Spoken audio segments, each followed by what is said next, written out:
आधार card में त्रुटि के कारण आधार कार्ड में नाम, पिता का नाम, मोबाइल नंबर और सभी कई कारणों से आधार कार्ड में जो आपका नंबर है, उस नंबर पर ओटीपी नहीं आया, जिस कारण से आपकी काउंसलिंग पूर्ण नहीं हो पाई।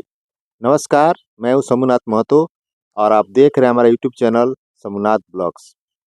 हम इस वीडियो में आपको बताएंगे कि आधार कार्ड में गड़बड़ी के कारण या सक्षमता फॉर्म भरने के कारण सक्षमता फॉर्म भरने के क्रम में आपके नाम में त्रुटि हो गई या आपके नाम के आगे मिस्टर मिसेस लग गया, जिस कारण से आधार कार्ड और सक्षमता का जो प्रवेश पत्र है, दोनों एक समान नहीं होने के कारण आपको मोबाइल आधार का जो सत्यापन हो रहा था काउंसलिंग के समय में, तो अब आपकी ओटीपी नहीं आई।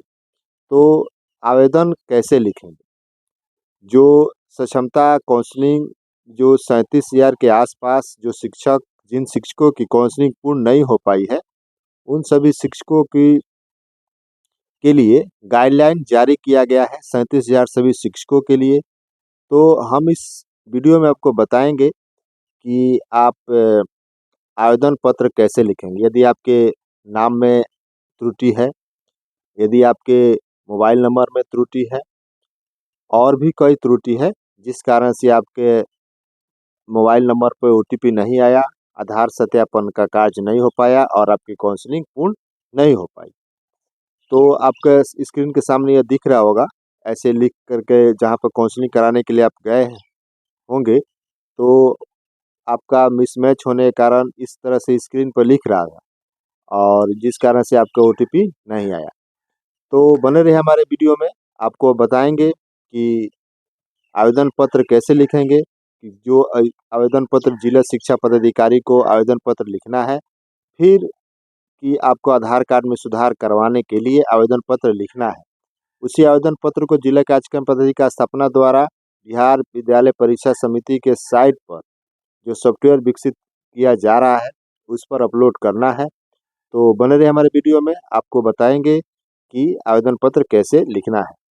उससे पहले आपसे बंधुओं से एक छोटा सा आग्रह है, यदि आप हमारे चैनल पर नए हैं तो हमारे चैनल को सब्सक्राइब कीजिए और बेल आइकन दबाना न भूलें। तो चलिए आपको बताते हैं कि जिला शिक्षा पदाधिकारी को आवेदन आधार कार्ड में सुधार हेतु आवेदन कैसे लिखा जाएगा।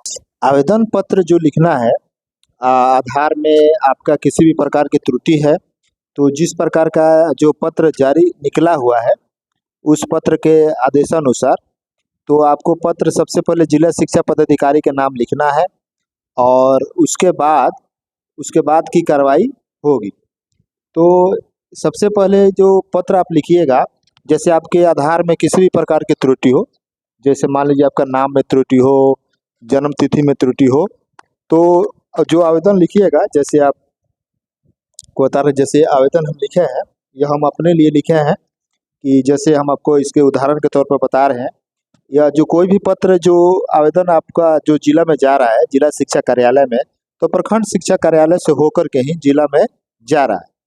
तो आवेदन सबसे ऊपर लिखिए जिला शिक्षा पदाधिकारी गोपालगंज जब लिखें तो आप अपने जिला का जो भी जिस जिला से हैं आप लिख लीजिए। उसके बाद लिखिए प्रखंड शिक्षा पदाधिकारी, आप जिस प्रखंड से हैं वो लिखिए प्रखंड का नाम, और ये देखिए विषय में लिख दीजिएगा जैसे आपका जो भी हो। तो हमारे में जैसे आधार कार्ड में सुधार करवाने के संबंध में हमने आधार कार्ड में है वो त्रुटि लिखे हैं, तो कैसे आप लिखिएगा आवेदन पत्र। जैसे देखिए, सबसे पहले महा से उपयुक्त विषय कहना है कि अपना परिचय दीजिए। पहले मैं शंभुनाथ महतो, प्रखंड शिक्षक, उत्कर्ष मध्य विद्यालय हसनपुर मठिया, प्रखंड बलौदी, जिला गोपालगंज में पदस्थापित हूँ। उसके बाद इस बात का जिक्र अवश्य कीजिए कि आपकी काउंसलिंग किस तिथि को थी, कहाँ पर थी, उसका जिक्र जरूर कीजिए। जैसे हमने जिक्र किया है कि मेरा काउंसलिंग दिनांक 30 अगस्त 2024 को जिला निबंधन सह परामर्श केंद्र बसडीला गोपालगंज में था। इस बात का जिक्र अवश्य कीजिए कि आपकी काउंसलिंग किस तिथि को थी, कहाँ पर थी, और उसके बाद आप लिखिए कि उस दिन आपके साथ क्या क्या हुआ। जैसे आप काउंसलिंग में गए तो कहाँ कहाँ पर आपको मतलब कि काउंसलिंग कार्य में आगे बढ़े और कब जाकर के आपकी काउंसलिंग रुकी। तो जैसे हम लिखे हैं कि काउंसलिंग के दौरान मेरे बायोमेट्रिक सत्यापन हुआ, मेरा बायोमेट्रिक सत्यापन हुआ, परंतु मेरे सक्षमता प्रवेश पत्र में मेरा नाम मतलब जैसे हम लिखे हैं कि जो मेरा सक्षमता प्रवेश पत्र का जो है उसमें क्या नाम है और आधार कार्ड में क्या नाम है।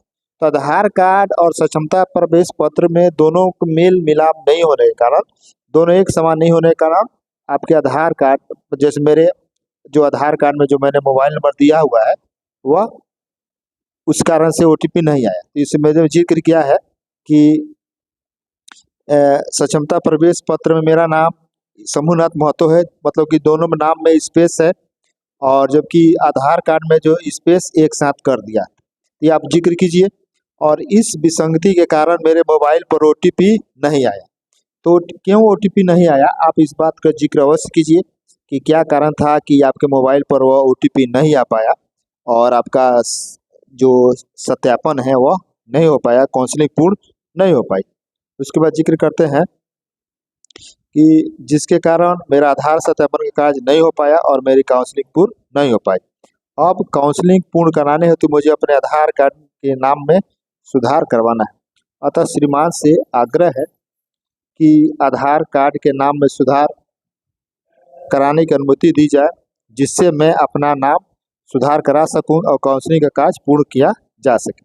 आप इस प्रकार का आवेदन पत्र लिख सकते हैं। ये एक प्रकार से नमूना है, या मेरे आधार कार्ड में नाम में त्रुटि है तो इस प्रकार का हमने जिक्र किया है। आप जैसे आपके जन्म तिथि में है तो इस बात का भी जिक्र कीजिए कि हाँ मेरे जन्म तिथि आधार कार्ड में इतना है और प्रमाण पत्र में इतना है, जिस कारण से नहीं हो पाया। आधार कार्ड के नंबर में भी अगर भरने के समय में भी अगर त्रुटि हो गई है, जैसे आवेदन किया जा रहा है तो, या आधार कार्ड में जैसे नाम कुछ और है और उसमें मिस्टर कुछ लग गया है, उस कारण से भी ऐसे हो सकता है। तो इसलिए आप इस प्रकार का आप आवेदन लिख सकते हैं। अगर इसमें किस प्रकार की त्रुटि हो तो आप हमें कमेंट कीजिए।